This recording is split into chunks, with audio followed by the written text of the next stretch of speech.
બધા ગરમીના મોસમમાં ડિહાઇડ્રેશનથી ખુદને બચાવવા માટે નારિયેળ પાણી પીએ છીએ, પરંતુ શું તમે ક્યારેય વિચાર્યું છે કે નારિયેળની અંદર આ પાણી કેવી રીતે બને છે?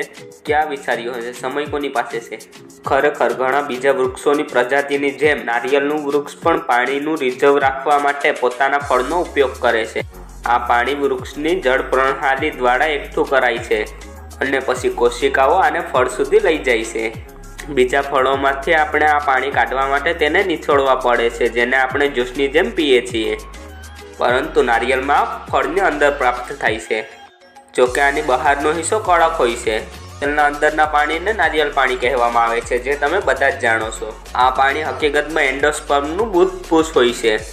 નારિયેળના વિકાસના શરૂઆતના સ્ટેજમાં આ એન્ડોસ્પર્મ લિક્વિડના રૂપમાં અંદર રહે છે અને એ નારિયેળના ગ્રોથમાંથી હોય છે. જેમ જેમ નારિયેળ પાકે છે તેમ તેમ આ લિક્વિડ મલાઈના રૂપમાં બદલાઈ જાય છે, જે ખાવું આપણે બધાને ખૂબ પસંદ છે. તો મિત્રો, તમને વધારે શું પસંદ છે, નારિયેળ કે તેની અંદર રહેલું પાણી? મને કમેન્ટ કરીને જરૂર કહેજો. અને હા મિત્રો, આવા જ વિડીયો જોવા માટે મારી ચેનલને સબસ્ક્રાઈબ કરવાનું ના ભૂલતા. તમારો બહુમૂલ્ય સમય આપવા બદલ ખૂબ ખૂબ આભાર.